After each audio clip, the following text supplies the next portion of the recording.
नमस्कार मित्रों, मैं हूं आपका होस्ट और दोस्त डॉक्टर मनीष शर्मा और आप देख रहे हैं आपका अपना यूट्यूब चैनल आयुर्वेदा किंगडम। दोस्तों, मैं आज आपसे बात करने वाला हूं पुरुषों में होने वाली एक कॉमन समस्या इरेक्टाइल डिस्फंक्शन, यानी कि जिसे आम भाषा में हम नपुंसकता भी बोल सकते हैं। सेक्सुअल इंटरकोर्स के दौरान इरेक्शन ना आने की वजह से पेनिट्रेशन में होने वाली जो दिक्कत होती है उसे इरेक्टाइल डिस्फंक्शन कहते हैं, यानी कि नपुंसकता कहते हैं। दोस्तों यह नॉर्मली जो समस्या होती है दो तरीके से होती है, यानी लॉन्ग टर्म और short term. Short term means जो थोड़े समय के लिए होती है या कुछ समय के लिए होती है, और लॉन्ग टर्म जो कि लंबे समय से चली आ रही होती है। ये होने के बहुत से कारण होते हैं। इरेक्टाइल डिस्फंक्शन जो प्रॉब्लम होती है वो किसी भी उम्र में हो सकती है, चाहे वो जवान हो या बूढ़ा हो।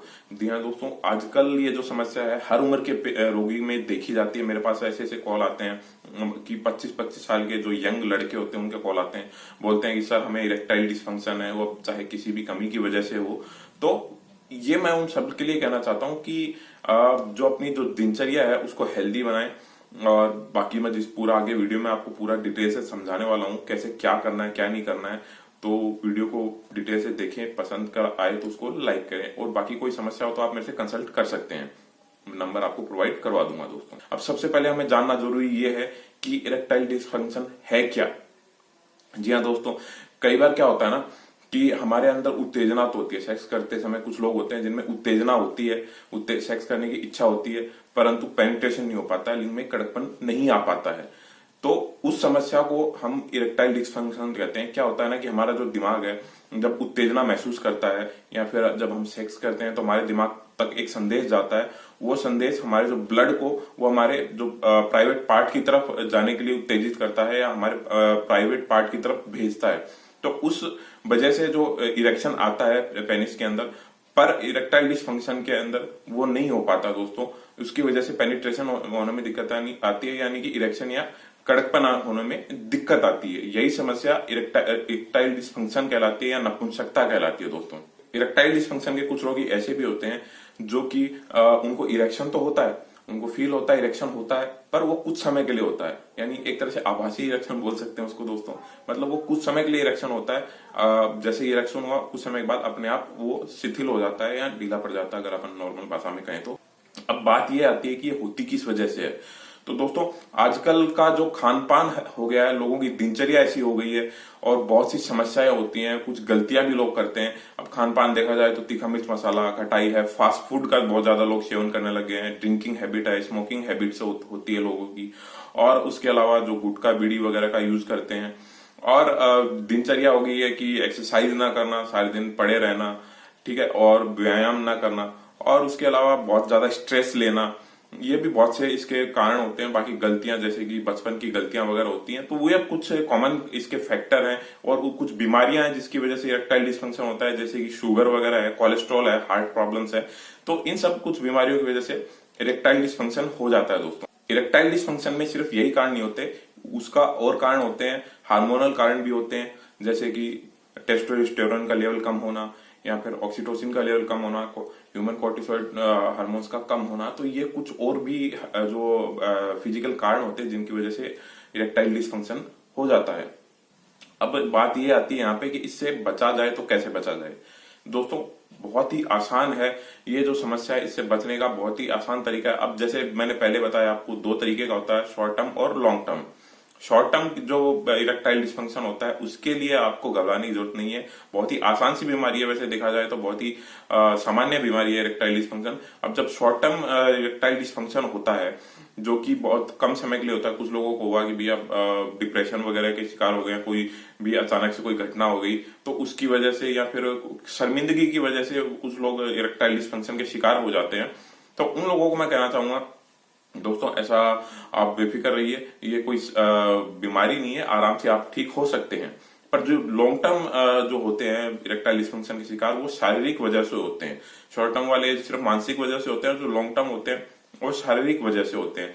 उनके अंदर चाहे वो हार्ट प्रॉब्लम्स की वजह से हुई हो, या फिर खान पान की वजह से हुई हो, जीवन शैली की वजह से हुई हो, या कुछ गलतियों की वजह से हुई हो, या फिर हार्ट प्रॉब्लम्स और कोलेस्ट्रॉल, जो सबसे ज्यादा पेशेंट आते हैं शुगर के पेशेंट, उनमें सबसे ज्यादा इरेक्टाइल डिस्फंक्शन देखने को मिलता है, तो उन वजह से हुई हो।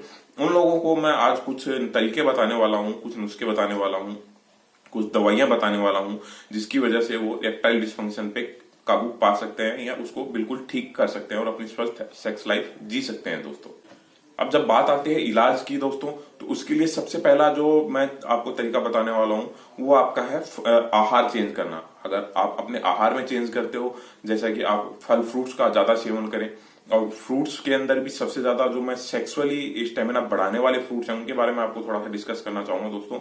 उसके लिए आप यूज कर सकते हैं अनानास का यूज कर सकते हैं, चकुंदर का यूज कर सकते हैं, और सबसे जो गर्मियों में दिनों में बहुत ही ज्यादा फेमस होता है तरबूज जिसको अपन कहते हैं, उसका यूज कर सकते हैं, अनार का यूज कर सकते हैं, प्याज है, लहसुन है, कच्चे लेना है दोस्तों इन सबको। प्याज का सैलेड ले सकते हैं, वो लहसुन आप सुबह सुबह खाली पेट वो ले सकते हो। तो ये कुछ आहार में चेंजेस करने हैं, वो आप चेंज करके आप आराम से जो इरेक्टाइल डिस्फंक्शन है उससे बच सकते हैं। और फिर जब बात आती है ट्रीटमेंट की कि क्या दवाइयां ली जाए जिसकी वजह से इरेक्टाइल डिस्फंक्शन ठीक हो सकता है, तो मैं आपको बताने वाला हूं कुछ ऐसा दवाइयां जिनको लेके आप आराम से इरेक्टाइल डिस्फंक्शन ठीक कर सकते हैं दोस्तों। उसके लिए आपको कुछ नहीं करना है, पंसारी की दुकान पे जाना है, वहां से आपको अश्वगंधा लेके आनी है, शतावरी लेके आनी है, और जिंकसेन लेके आनी है दोस्तों, और लेके आना है शिलाजीत, और इसके अलावा आपको और अदर दवाइयों में वंग भस्म लेके आनी है, और इसके अलावा दवाइयों के अंदर आपको चंद्र प्रभाव वटी लेके आनी है दोस्तों। ये जो दवाइयां आपको लेके आनी है घर पे, और जो मैंने पहले जो दवाइयां बताई अश्वगंधा, शतावरी, जिंकसेन और शिलाजीत, ये सब दवाई को अच्छे से कूट पीट लेना है। इनकी जो मात्रा होती है वो आपको मैं बता देता हूँ। जो अश्वगंधा होगी वो 100 ग्राम, जो शतावरी है वो 100 ग्राम, साथ में इसमें चाहे तो आप कोच भी मिक्स कर सकते हैं दोस्तों। कोच होगा वो 100 ग्राम भी मिक्स कर सकते हैं। जिंकसेन उसके अंदर 50 ग्राम डालें, और जो इसके अंदर जो शिलाजीत होता है वो 5 ग्राम डालना है दोस्तों। ज्यादा नहीं लेना है, बहुत ज्यादा हैवी होता है शिलाजीत, तो मात्र 5 ग्राम डालें। 5 ग्राम भी अगर आपको ज्यादा, कुछ लोग होते हैं जिनकी जो प्रवृत्ति गर्म होती है, प्रकृति गर्म होती है, तो उनको और कम मात्रा कर सकते हैं दोस्तों प्रकृति के अनुसार। तो ये सब आपको दवाइयां कूट पीट लेनी है, उसको अच्छे से पाउडर बना के उसको सुबह शाम दूध के साथ 1-1 चम्मच सुबह शाम लेना है। और जो दवाइयां मैंने बताई है आपको, वंग भस्म और उसके अलावा चंद्र प्रभावटी, वो आपको 1-1 टैबलेट सुबह शाम लेनी है दोस्तों। और ये जो दवाइयां आप सुबह शाम अगर दूध के साथ लेते हैं, साथ में आप अगर उस दूध के अंदर जो सीता जिसको अपन कहते हैं, या शीतल चीनी कहते हैं, या फिर गुंजा मिश्री अपन मार्केट में आपको मिल जाएगी, वो आप ले सकते हैं दोस्तों।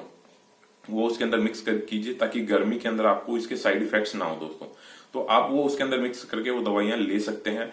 इसके अलावा एक स्पेशल खीर भी होती है जिसका वीडियो मैं अगली बार जब भी मेरा नेक्स्ट वीडियो आएगा उसके अंदर मैं बताऊंगा। उसके अंदर अगर आप वो खीर खाते हैं तो बहुत ही जबरदस्त, ये कुछ दवाइयां लेने की जरूरत ही नहीं पड़ेगी, सिर्फ वो खीर खाइए आप, बहुत ही अच्छे रिजल्ट मिलेंगे दोस्तों। इसके अलावा आप बात करते हैं रात को सोते वक्त क्या करें। रात को सोते वक्त इस बात का खास ख्याल रखना है कि रात के समय खाना कम खाएं दोस्तों। खाना जितना कम खाएंगे हमारे जो ब्लड होता है वो सारा, हमारे जब खाना खाते हैं तो वो पूरा ब्लड डाइजेशन में चला जाता है, डाइजेशन के अंदर हेल्प करता है। तो उस समय अगर आप खाना खाने के बाद अगर सेक्स करने जाते हो तो आपको इरेक्टाइल डिसफंक्शन का सामना ज्यादा करना पड़ता है। तो उसके लिए आपको सिर्फ इतना करना है, रात के समय खाना कम खाएं, हल्का खाएं, और 1 गिलास दूध लें। और बात आती है कि अपन योग क्या कर सकते हैं, तो योग के लिए दोस्तों वज्रासन सबसे बेहतरीन है। उसके अलावा सर्वांगासन है, मंडूकासन है, और अर्धचक्रासन है, और शीर्षासन है। इन आसनों का आप कर सकते हैं सुबह सुबह। और सबसे ज्यादा इंपॉर्टेंट, मोस्ट इंपॉर्टेंट इसमें जो मॉर्निंग वॉक है, रनिंग है, वर्कआउट है, वो आप ज्यादा से ज्यादा करें ताकि जो आपका ब्लड का सर्कुलेशन बॉडी के अंदर बहुत अच्छे से उसके बेहतरीन तरीके से हो सके। ये कुछ तरीके हैं जिसकी वजह से आप जो इरेक्टाइल डिसफंक्शन से बच सकते हैं। और बाकी घबराने वाली कोई बात नहीं है, इरेक्टाइल डिसफंक्शन कोई बहुत बड़ी समस्या नहीं है। जिन लोगों को इरेक्टाइल डिसफंक्शन बहुत ज्यादा पुराना है, जो ठीक नहीं हो पा रहे हैं इन दवाइयों से भी, वो एक बार मेरे को कांटेक्ट कर सकते हैं। आप चाहें तो मुझसे कंसल्टेशन ले सकते हैं इस समस्या को लेके। नंबर मैं आपको स्क्रीन के नीचे प्रोवाइड करवा दूंगा, और मेरा डिस्क्रिप्शन में भी आपको नंबर मिल जाएगा, और एक बार आप कंसल्ट कर सकते हैं चाहे तो। बाकी बहुत ही आसान है, हेल्दी लाइफ जिए, और अच्छा खाना खाइए, और अच्छा घूमिए, और हेल्दी सब कुछ अपने को जो जीवन शैली अपनानी चाहिए। उसके बाद आप आराम से इरेक्टाइल डिसफंक्शन को मात दे सकते हैं, क्योंकि बहुत बड़ी समस्या नहीं है इरेक्टाइल डिसफंक्शन। आज के वीडियो में मैं सिर्फ इरेक्टाइल डिसफंक्शन के बारे में बात किया है कि उसको क्या होता है, किस तरीके से होता है, क्या कारण होते हैं, क्या इलाज होता है, क्या आप आहार और विहार कर सकते हैं, सब कुछ उस बारे में मैंने आपसे डिटेल में डिस्कस किया दोस्तों। वीडियो अगर आपको अच्छा लगा हो तो प्लीज इसको शेयर कीजिए, ज्यादा से ज्यादा। अच्छी नॉलेज है, ज्यादा से ज्यादा लोगों तक पहुंचे तो बेटर है। और आगे भी मैं आपके लिए ऐसे ही इंटरेस्टिंग वीडियोस लेके आता रहूंगा, इंटरेस्टिंग जानकारी लेके आता रहूंगा। वीडियो को ज्यादा से ज्यादा शेयर करें, अच्छा लगा तो लाइक करें, बेल आइकन पे क्लिक कर दें। अगर आप हमारे चैनल पे नए हैं तो उसको सब्सक्राइब करना ना भूलें दोस्तों। मिलते हैं नेक्स्ट वीडियो में, तब तक के लिए नमस्कार।